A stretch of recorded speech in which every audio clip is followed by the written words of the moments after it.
नमस्कार. श्रुतीज फूड होममध्ये सर्वांचे अतिशय मनापासून स्वागत. श्रावणी सोमवार निमित्त आज आपण श्रावणी सोमवारची कहाणी ऐकणार आहोत. ही श्रावणी सोमवारची पारंपरिक कहाणी ऐकण्याआधी ऐकूया गणपतीची कहाणी. ऐका परमेश्वरा गणेशा तुमची कहाणी. निर्मळमळे उदकांचे तळे, बेलाचा वृक्ष, सुवर्णाची कमळे, विनायकाचे देवळे रावळे, मनाचा गणेश मनी वसावा. हा वसा कधी घ्यावा? श्रावण्या चौथी घ्यावा, माही चौथी पूर्ण करावा. संपूर्णाला काय करावं? पशा पायलीचं पीठ कांडावं, 18 लाडू करावे, 6 देवाला द्यावे, 6 ब्राह्मणाला द्यावे, 6चं सहकुटुंबी भोजन करावं.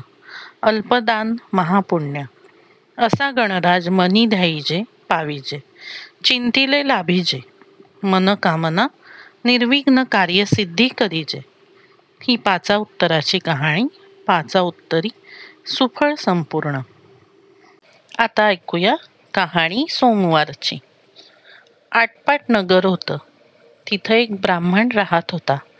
त्याचा एक शिष्य होता. तो रोज तळ्यावर जाई, स्नान करी, शंकराची पूजा करी. वाटेत वाळूचं बेट होतं. तो परत येऊ लागला की मी येऊ मी येऊ असा ध्वनी उठे. तो मागे पाही, तो तिथे कोणी दिसेना. त्या भीतीनं तो वाळून जाऊ लागला.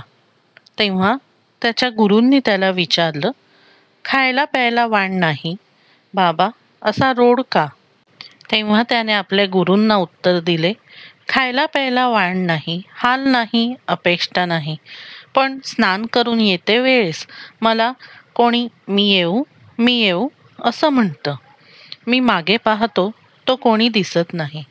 याची मला भीती वाटते. गुरुजी म्हणाले, पिऊ नको, मागं काही पाहू नको, खुशाल त्याला ये म्हण, तुझ्या मागून येऊ दे. मग शिष्यानं काय केलं? रोजच्याप्रमाणे स्नानास केला, पूजा करून येऊ लागला. तर मी येऊ असा ध्वनी आला. त्याने ये ये असा जबाब दिला. मागं काही पाहिलं नाही, चालत्या पावली घरी आला. गुरुजींनी पाहिलं, बरोबर एक मुलगी आहे. गुरुजींनी त्या दोघांचं लगीन लावलं. त्यांना एक घर दिलं. त्यानंतर काय झालं? श्रावणी सोमवार आला. हा बायकोला म्हणू लागला, माझी वाट पाहू नको, उपाशी राहू नको. आपण उठला, शंकराच्या पूजेला गेला. हिनं थोडी वाट पाहिली, स्वयंपाक करून जेवायला बसली. एक घास तोंडात घातला, इतक्यामध्ये पती आला. पती म्हणला, अगं अगं दार उघड. तिनं पुढचं ताट पलंगाखाली ढकलून दिलं, हात धुतला, दार उघडलं. पती घरात आले, नित्यनेम करू लागले. पुढं दुसरा सोमवार आला. त्या दिवशीही असंच झालं. असं 4ही सोमवारी झालं. सरता सोमवार आला. रात्री नवल झालं. 2 जण पलंगावर गेली. पलंगाखाली उजेड दिसला. हा उजेड कशाचा? ताटी भरल्या रत्नांचा. ही रत्न कुठून आणली? पत्नी मनात भिवून गेली. ती म्हणाली, माझ्या माहेरच्यांनी दिली. पतीने विचारलं, तुझं माहेर कुठे आहे? पत्नी म्हणाली, वाळूच्या बेटी आहे. पती म्हणाला, मला तिथं घेऊन चल. पत्नी पतीसह चालली.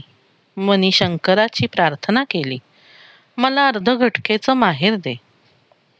तोच वाळूचं पेट आलं. एक मोठा वाडा आला. कोणी म्हणे माझा मेहुणा आला, कोणी म्हणे माझा जावई आला, कोणी म्हणे माझी नणंद आली, कोणी म्हणे माझी बहीण आली. दासी बटकी दाबतायत, शिपाई पहारा करतायत. बसायला ताट दिला, भोजनाचा थाट केला, जेवणं झाली. सासू सासऱ्यांची आज्ञा घेतली आणि दोघेही घरी परतले. अर्ध्या वाटेत आठवण झाली. खुंटीवर हार राहिला. तेव्हा उभयता परत मागे फिरली. तर मागे घर नाही, दार नाही, शिपाई नाहीत, प्यादे नाहीत, दासी नाहीत, बटकी नाहीत. फक्त एक वाळूचं बेट आहे. तिथं हार पडला आहे. हिनं हार उचलून गळ्यात घातला. नवऱ्यानं विचारलं, इथलं घर काय झालं? जसं आलं तसं गेलं. अभय असेल तर सांगते. चारी सोमवारी आपली हाक ऐकली, जेवती ताट ढकलून दिली. ती रत्नांनी भरली, सोन्याची झाली. ती मला देवांनी दिली. आपण विचारू लागला तेव्हा भिवून गेले. माहेरची आहेत म्हणून सांगितलं. शंकराची प्रार्थना केली. अर्धघटकेचं माहेर मागितलं. त्यांनी तुमची खात्री केली. माझी इच्छा परिपूर्ण झाली. जसा शंकर त्यांना पावला तसा तुम्हा आम्हा पाव. ही साठा उत्तराची कहाणी सुफळ संपूर्ण. पुढील भागात आपण श्रावणी सोमवारची आणखीन एक कहाणी ऐकणार आहोत. त्यासाठी आपल्या श्रुतीज फूड होम या चॅनलला लगेचच सबस्क्राईब करा आणि नोटिफिकेशनसाठी बेल आयकन दाबा. भेटूया पुढील भागात. धन्यवाद.